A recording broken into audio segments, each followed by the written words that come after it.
Para você que não conhece o programa PerjComp, nesse vídeo nós vamos apresentar para vocês as telas e te dar uma boa noção de como funciona o programa PerjComp.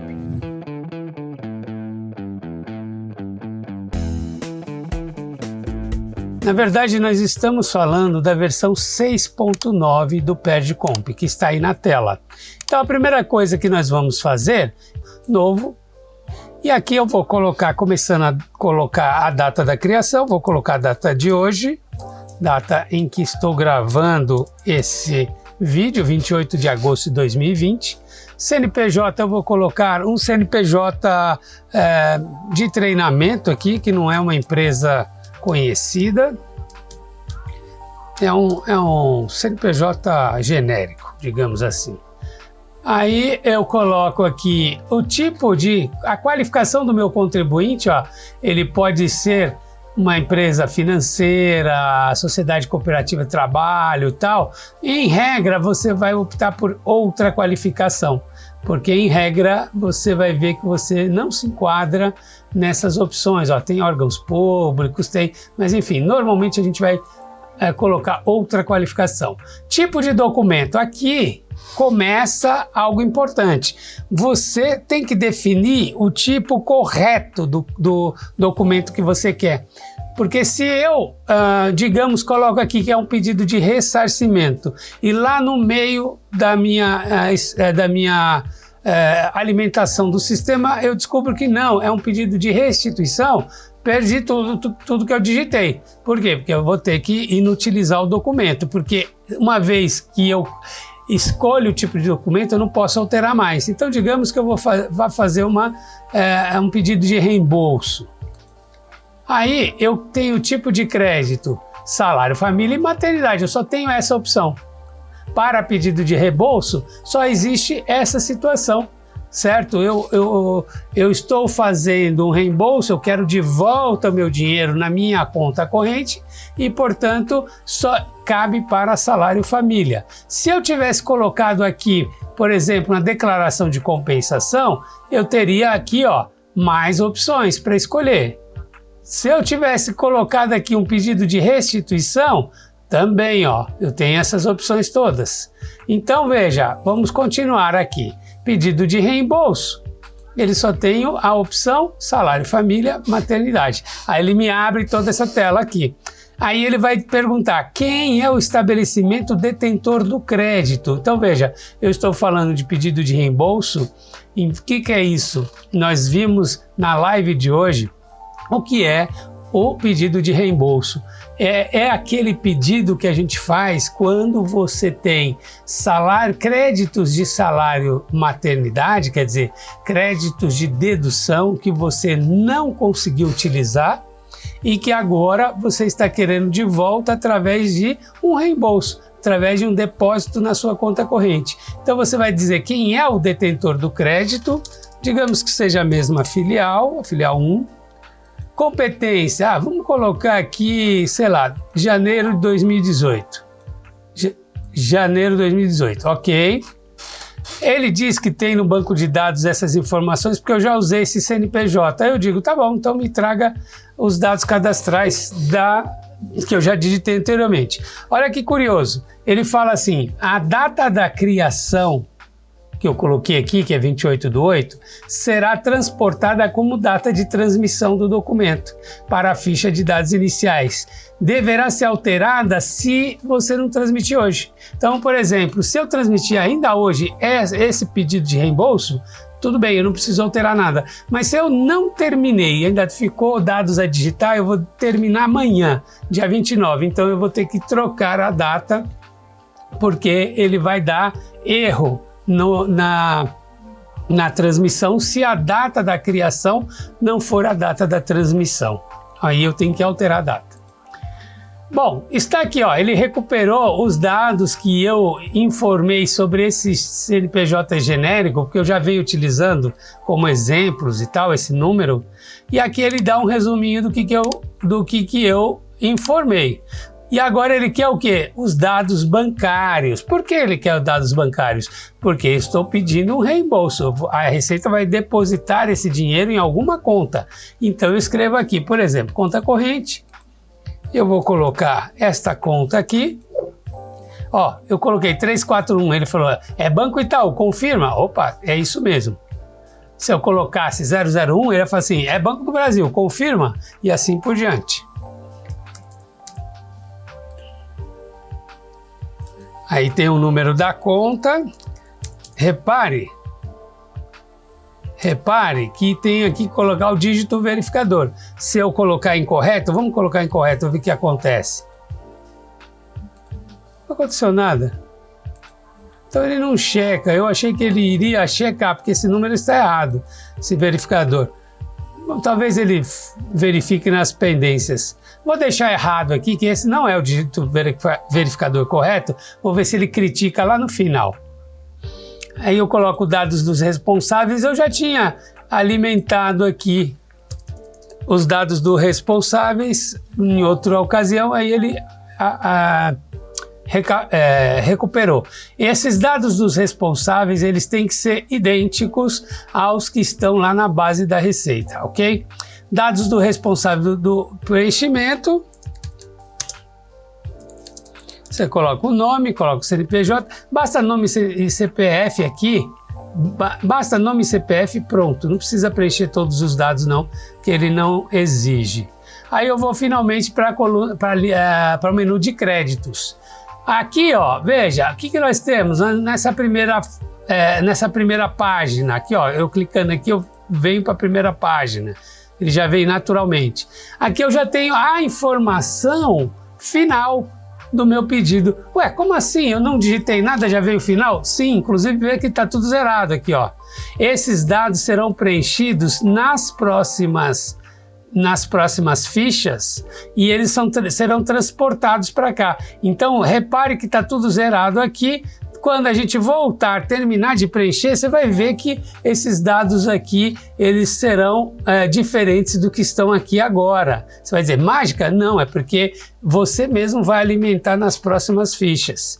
E assim por diante, ó, eu clico aqui, detalhamento do reembolso, não tem nada, por quê? Porque vem das fichas. Então aqui essas duas fichas iniciais, elas são o resumo, elas são alimentadas pelas fichas de detalhes. Qual a ficha de detalhe? Por exemplo, a de salário família. Olha aqui, esta aqui é ficha de detalhe. Então aqui eu vou incluir, ó, a informação do salário família. Vou colocar o CNPJ. Repare o seguinte, eu dei um incluir, ó, vou fazer de novo.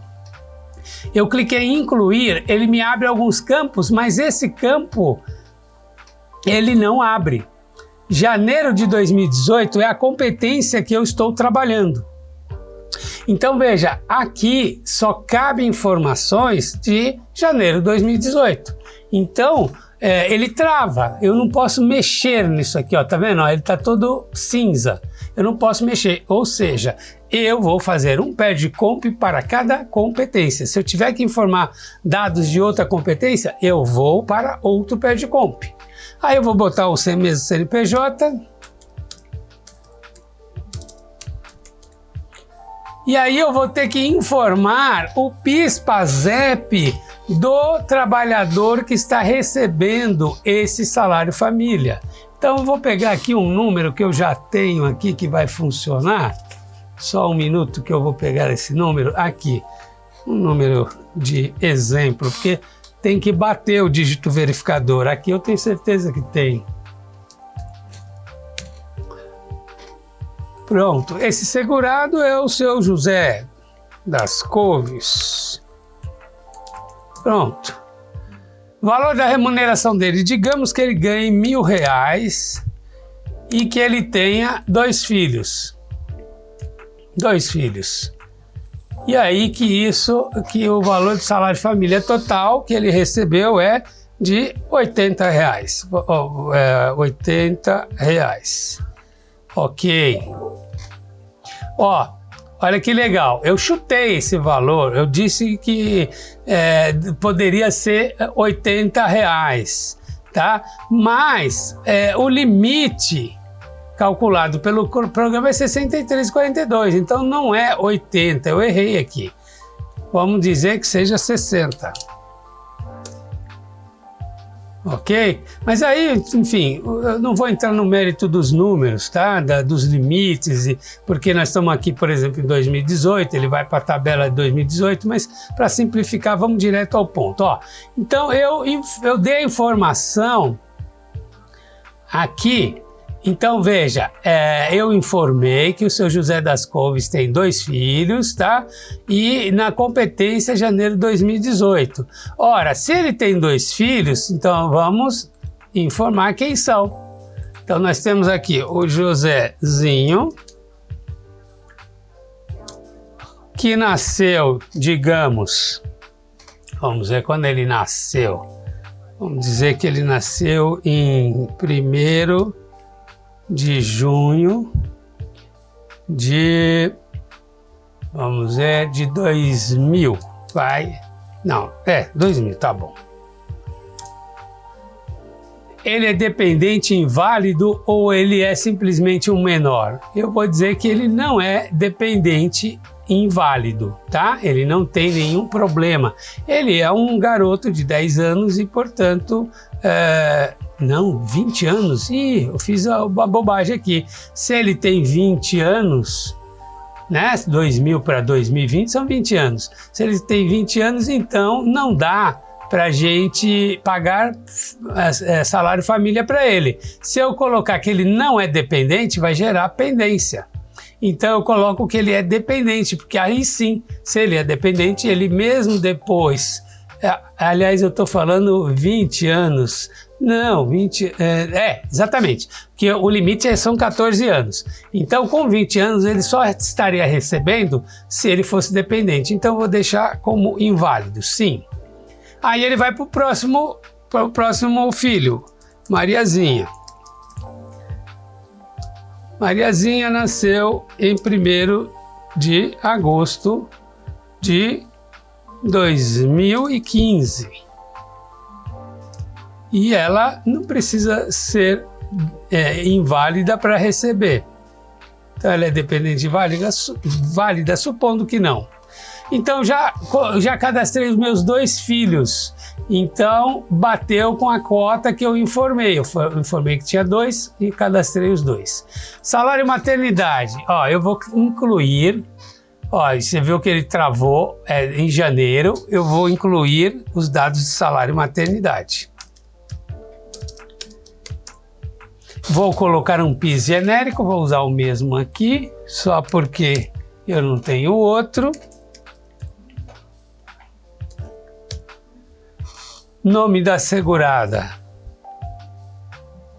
Tia Zona, Tia, vamos colocar outro nome, Dona Maria das Flores. Motivo do afastamento, veja, salário maternidade pode ser por parto, ou pode ser por aborto. Vamos colocar parto, tá? Porque por aborto também, nos termos da lei, você também recebe salário maternidade, tá? Mas eu não vou entrar nas regras aqui não. Data do parto, vamos dizer que ela entrou em parto, digamos, nós estamos falando de janeiro de 2018, digamos que ela entrou em parto em dezembro de 2017. Data, aliás, 12/12/2017. Início do afastamento, vamos supor que seja no dia 12/12 mesmo. Término do afastamento, 4 meses depois, tá? Então vamos colocar janeiro, fevereiro, março, abril. Aí vamos colocar 12 de abril de 2018. E aí o valor da remuneração dela, digamos que ela recebeu R$3.000. O valor do salário maternidade seja R$3.000 também, tá? Ok. E aí, vamos imaginar o seguinte, olha só. E nós estamos fazendo a informação de janeiro de 2018, mas hoje nós estamos em agosto de 2020. Você concorda que este valor que eu estou pedindo reembolso, eu posso ter utilizado parte desse crédito no próprio mês da apuração? E que também nos meses seguintes eu poderia ter utilizado uma outra parte desse valor? Então, digamos, eu tinha um crédito aqui de R$3.000 de salário maternidade, utilizei no próprio mês, digamos, eu abati R$1.000 do meu débito e ficou os outros R$2.000 aqui. Certo? Então, eu tenho essa situação possível. E também, ao longo do período, digamos que em março de 2018, eu também fiz mais uma compensaçãozinha. Então, eu tenho que informar toda essa situação aqui como? Primeiro, eu informo as compensações que eu fiz após janeiro de 2018, entre janeiro de 2018, que foi a data da origem do meu crédito, até hoje eu posso ter utilizado alguma parte. Vamos mostrar aqui que eu utilizei digamos que no mês de março de 2018 eu utilizei um pouquinho desse crédito. Então, primeiro eu coloco o valor utilizado, do crédito utilizado. Veja, se eu quero utilizar um pouco desse crédito que foi gerado em janeiro, mas eu estou utilizando em março, então significa que este crédito em janeiro era um valor e em março era outro. Por quê? Porque ele vai sendo corrigido, né? O seu crédito vai sendo corrigido. Então, vamos dizer que o crédito que eu utilizei seria, digamos, eu utilizei o crédito, digamos, de R$550. Mas R$550 representa o quê? 500, vamos supor que ele representasse R$500 no crédito original. Então eu vou colocar aqui 500. Porque, na verdade, eu compensei, de fato, 550. Aí você vai dizer, mas como eu cheguei no 500? Bom, aí eu pego a taxa Selic entre março e janeiro e divido, então pego o 550 que eu já utilizei, divido pela taxa Selic, eu vou chegar em 500, supondo, essa conta não está certa não, tá? Então aqui é o valor corrigido, aqui é o valor originário. Então, supondo que é tudo mesmo CNPJ, que está sendo o beneficiário, e aí digamos que então foi em março de 2018. Então veja, eu compensei R$500 em março, né? 550 que corresponde a R$500, mas em março. Aí eu te pergunto, e no próprio mês? No próprio mês você vai vir nessa ficha aqui, ó, em branco aqui, ó, dedução na própria competência. Então digamos que no próprio mês de janeiro, onde o crédito foi originado, eu gerei aqui um volume de créditos e já utilizei, digamos, no próprio mês, eu utilizei R$2.000. Ponto. Então olha só, eu tenho um crédito de salário família de R$60, um de salário maternidade de R$3.000, porém eu já usei desses 3.060, eu já utilizei R$2.000 e já utilizei R$2.000 mais R$500, R$2.500. Resultado, dos 3.060 que eu tinha, eu passo a ter o quê? Vamos lá. Então, eu tinha 3.000, eu fiz uma dedução de 2.000, certo? Então, ó, eu tinha crédito de 3.060, deduzi 2.000 e mais R$500. Então, o que eu tenho aqui para reembolsar? Olha só, eu tenho 560. Por que 560? Vamos voltar lá no detalhamento. Olha só, por que eu tenho 560? Eu gerei 3.060, 3.000 mais 60, só que eu tirei 2.000, ficou 1.060, mas tirei mais 500, então ficou 560. Então é isso que nós temos aqui. Nós temos um pedido de reembolso de R$560, mas que ele foi detalhado aqui, da onde ele surgiu. Olha, temos aqui a informação detalhada, mas eu tenho, ele surgiu desse crédito de salário família e desse crédito de salário maternidade. As compensações foram informadas aqui e aqui, então agora vamos checar para ver se está tudo certo. Eu vou aqui nessa fichinha e clico aqui. Olha, tá tudo certo. Ele só me deu 2 avisos, mas você vê que não tem erros aqui, tá bom?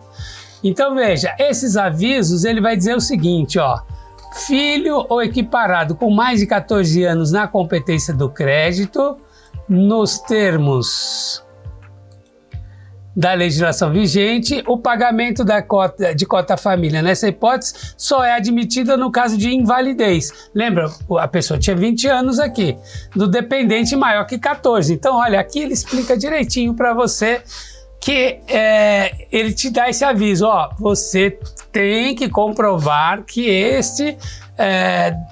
essa pessoa aqui, esse filho, é dependente, né? Ele é inválido, portanto, ele é dependente do pai que recebeu o salário família. Então, o pai continua, aliás, o pai vai receber salário família porque ele é dependente, isso é uma hipótese da legislação. Então ele avisa, ele não deixa, não impede de transmitir porque ele quer te avisar, você tem certeza, né? Você está colocando uma pessoa aí que não, em tese não teria direito ao salário de família, mas ela vai ter porque ela tem a condição de invalidez. E também outra aqui, o período de afastamento é superior a 120 dias, porque na minha conta eu não levei em conta o dia 31 e tudo mais. E como eu coloquei 12 do 12 e 12 do 12, estourou os 120 dias. Então ele me avisa que pode ter algo errado. Por quê? Porque eu posso estourar? Claro que eu posso, desde que eu tenha testado, etc, etc. E não sei se é o caso aqui. Então ele dá esta informação. Portanto, este documento está pronto para ser transmitido. Então eu venho aqui em documento, eu vou gravar o documento para entrega. Olha só, aí eu vou ter que procurar esse aqui, que eu gerei, é esse aqui. Pronto, eu gravei, eu vou gravar na unidade C. Tá aqui, documento gravado com sucesso. Então agora, o que vai acontecer? Eu tenho um pedido gravado e basta eu transmitir via internet. Aí eu procuro o documento, encontro e faço a transmissão. Não vou fazer aqui porque esse é um exemplo teste, ok? Então, basicamente é isso o preenchimento de um PERJ-COMP. Nós mostramos para você como faz um PERJ-COMP. Antes de ter feito este que rodou sem problema, não teve pendências, eu fiz o anterior, eu mostrei hoje de manhã na aula, na live, e falei que eu ia mostrar 2 exemplos para você, um que deu certo e outro que não deu. Por quê? Para você saber que o programa critica as informações que você coloca. Se você colocar errado, vai dar problema. Vou abrir um pronto aqui, que eu já tinha feito, aqui, é esse aqui, Este aqui, ele está pronto. Está todo preenchidinho, dados dos responsáveis, dados dos créditos, está tudo ok. Aí, vamos lá ver as pendências que foram geradas, verificar pendências. Erro, tem 3 erros e o erro impede a gravação do documento. Primeiro erro, a quantidade de cotas informadas para o segurado não coincide com o número de dependentes. O que eu fiz aqui? Vamos voltar lá. Salário família, eu disse que eu tinha 3 filhos, 3 cotas. Na hora de preencher, de detalhar, eu só coloquei um filho, um só. Não ia bater.